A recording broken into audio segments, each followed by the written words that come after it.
Hi friends आमी सोमास cooking चैनेले आपनादेर सबाइके स्वागत।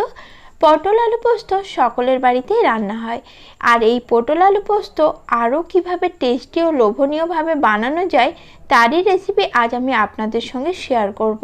तार जोन्नो आमी एखाने 250 ग्राम पटल और दुटो मीडियम साइजेर आलू नियेछि। आलू और पटलेर खोसाटा आमी छाड़िए परिष्कार करे धुए रेखेछि। तारपर आमी आलू और पटलटाके सरू लम्बा करे केटे नियेछि। एरपर पटल और आलुर मध्य आमी दिये दिচ্ছি अल्प परिमाण एकटु नुन और अल्प परिमाण एकटु हलुद। हलुद और नुनटा भालो करे आमी पटल आलुर मध्य लागिए नेब।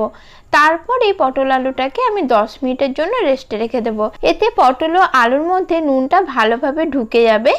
10 मिनट पर फिरे एलाम। एरपर चले आसछि रान्नाते। रान्नार जोन्नो आमी ग्यास अन करे कड़ाई बसिएछि। कड़ाइर मध्य दिए दिচ্ছি সরষের तेल। प्रथमे तेलटा आमी एकटु बेशी करे दिচ্ছি। आमी एखाने 4 टेबिल चामच मतो तेल दिएछि। तारपर तेलटा गरम करे निये तेलेर मध्य दिए दिচ্ছি पटलगुलो। पटलगुलो भालोभाबे नाड़ाचाड़ा करे एकटु भेजे नेब। तबे गैसेर फ्लेम हाईते रेखे 2 থেকে 3 मिनट मतो हालका एकटु लालचे करे भेजे निलेई हबे। पुरो रान्नाटी आमी सर्षेर तेलेई करब और पोस्तो माने सर्षेर तेल छाड़ा किन्तु एकेबारेई जमे ना। ताई पोस्तो जे रेसिपि बानान ना केन सर्षेर तेल दिये अवश्यई रान्नाटा करते हबे। पटलगुलो हाई फ्लेमे 3 मिनट धरे एकटु लालचे करे भेजे नियेछि। एखन पटलगुलो आमी तेल थेके तुले निচ্ছি। तारपरे एकई तेलेर मধ্যে নুন হলুদ মাখিয়ে রাখা আলুটা দিয়ে দিচ্ছি।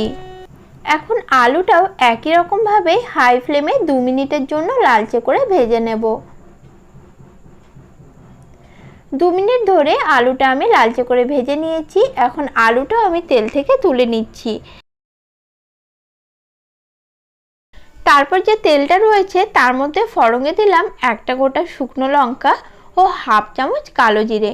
ফড়ংগুলো ভাজা হয়ে গেলে এখানে আমি দুটো মিডিয়াম সাইজের কুচিয়ে রাখা পেঁয়াজ দিয়ে দিলাম। এখন পেঁয়াজটা খুব ভালোভাবে একটু লালচে করে ভেজে নেব। পেঁয়াজ আমি লালচে করে ভেজে নিয়েছি। এর চেয়ে বেশি পেঁয়াজটা আর ভাজার প্রয়োজন নেই। ঠিক এই পর্যায়ে একটা বড় সাইজের টমেটো আমি সরু লম্বা করে কেটে রেখেছিলাম সেটা দিয়ে দিলাম। এখন পেঁয়াজের সাথে টমেটোটাও নাড়াচাড়া করে মিশিয়ে নিচ্ছি। তারপর এখানে আমি দিয়ে দিচ্ছি স্বাদ অনুযায়ী নুন। আমি এখানে হাফ চামচের একটু বেশি নুন দিয়েছি। এখন নুনটাও ভালো করে সব কিছুর সাথে মিশিয়ে নিচ্ছি। তারপর এখানে আমি কিছু গুঁড়ো মশলা অ্যাড করে দেব। দিয়ে দিচ্ছি লাল লঙ্কার গুঁড়ো হাফ চামচ আর দিয়ে দিচ্ছি হলুদ গুঁড়ো হাফ চামচ। তবে আপনারা হলুদ ছাড়াও পোস্তটা তৈরি করতে পারেন। এছাড়া আর কোনো গুঁড়ো মশলা এখানে প্রয়োজন নেই। এখন আবারও সব কিছু একসাথে মিক্স করে নিচ্ছি। সব কিছু ভালো করে মিশিয়ে নেওয়ার পর গ্যাসের ফ্লেম একদম লোতে রেখে মশলাগুলো আমি 1 মিনিটের জন্য কষিয়ে নেব।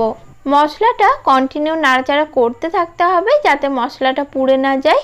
এরপর আমি এখানে অ্যাড করে দিচ্ছি পোস্ত বাটা।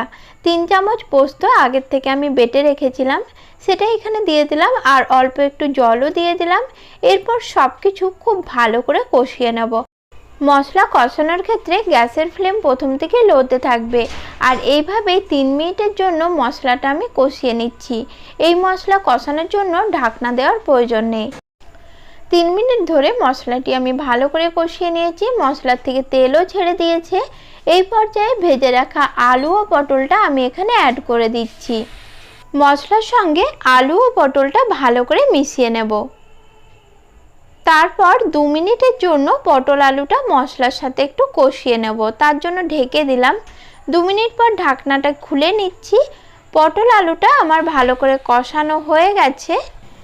এখন এখানে আমি জল অ্যাড করে দেব। আমি এখানে গরম জল দিয়ে দিচ্ছি 1.5 কাপ মতো। তারপর সব কিছু ভালো করে মিশিয়ে নিচ্ছি।